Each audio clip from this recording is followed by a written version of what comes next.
Thank you, Mr. Chairman, and good morning. Earlier this session, I introduced House Bill 983, the Online Education Initiative.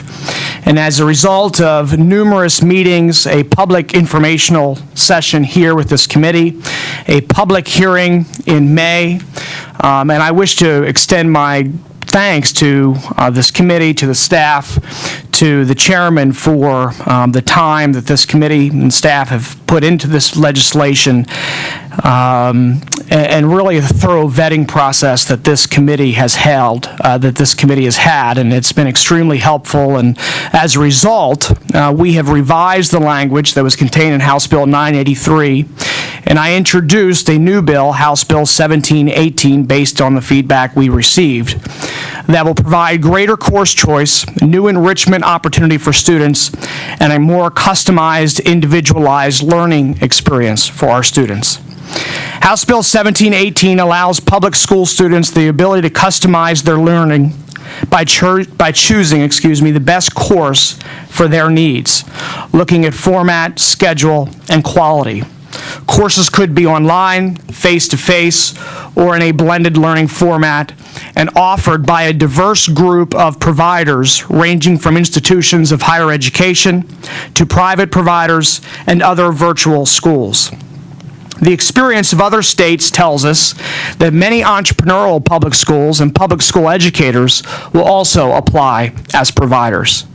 The goal of this effort is to harness technology in a way that is beneficial to our students and educators while preserving local control by ensuring local school district flexibility.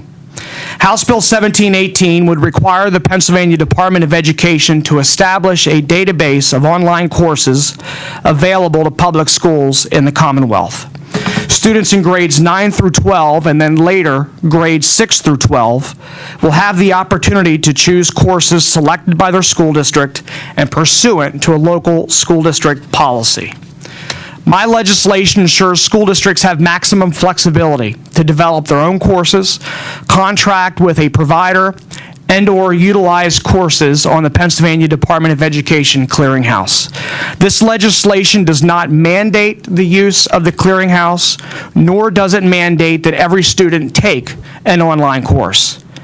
I believe online learning is a critical component to a 21st century education system. More and more young people will utilize online learning opportunities in college or for professional development in the workplace. Online systems empower students by offering a more personalized learning experience enabled in part by technology that adapts to the student's needs and provides students with individualized attention via online instructors and tutors. As we crafted House Bill 1718, I believed it essential that we have a thorough and transparent review process that would ensure quality and alignment to state academic standards. I believe we've accomplished that with the legislation that's before us now. The Pennsylvania State Department of Education Online Clearinghouse will be online and it will be publicly accessible. It will include a listing of all approved courses. It will provide information on each course listed, including a description of content and grade level for each course. It will allow all course participants to present feedback and assign the course a rating. That feedback and cumulative rating will be displayed publicly. The clearinghouse will ensure ease of communication between school entities, non-public schools, or home education programs and providers of approved online courses to facilitate the purchasing of those courses. The clearinghouse information will be regularly updated and information current. House Bill 1718 also requires that a report be submitted by the Secretary to the Governor and the minority and majority chairman of the House and Senate Education Committees by June 30th, 2018.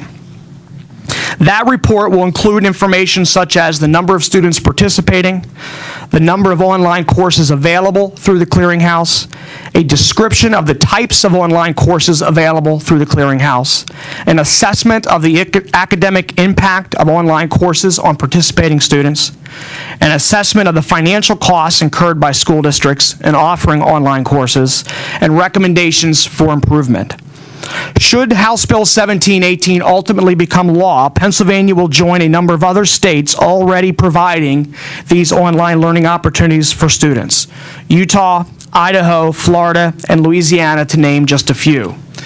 The work in Louisiana demonstrates the potential variety of courses that students could register for. The most popular courses in that state: ACT, SAT prep, vocational classes in welding and pipe fitting, and math tutoring courses.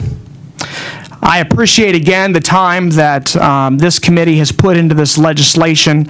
I look forward to a continued conversation and your feedback in the weeks ahead as we continue to revise, but I'm extremely pleased and proud of the legislation that we have before us today. Thank you, Mr. Chairman. Chair, thanks. The gentleman.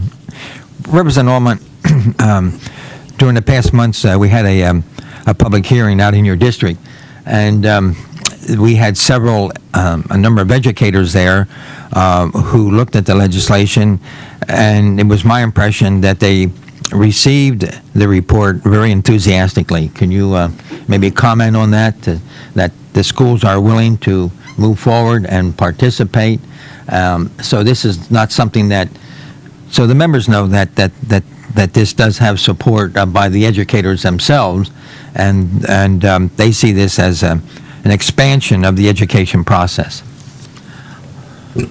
Thank you, Mr. Chairman. Yes, we have talked to stakeholders throughout this process. I didn't mention in my comments, but much of the work of this legislation was inspired by 3 school districts in Lancaster County, 2 of which are in my legislative district, that began a pilot project this school year to break down the barriers of space and time and to offer online courses to their students, and that's been exceptionally well received.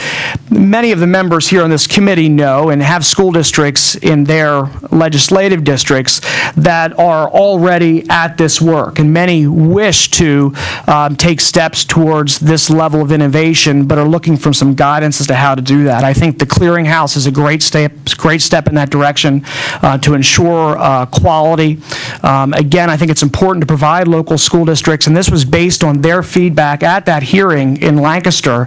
School districts asked for more flexibility in terms of not being mandated to utilize the clearinghouse, that if they wanted to utilize courses that an intermediate unit, for example, would provide, that a local school district would create or contract with a private provider. We've given them maximum flexibility to do that. We've given them maximum flexibility to determine which courses are offered, student eligibility, and so we continue to have this conversation with stakeholders. But there are, as there always is at this stage of the process, points that we continue to work through. I'm confident that we'll be able to do that.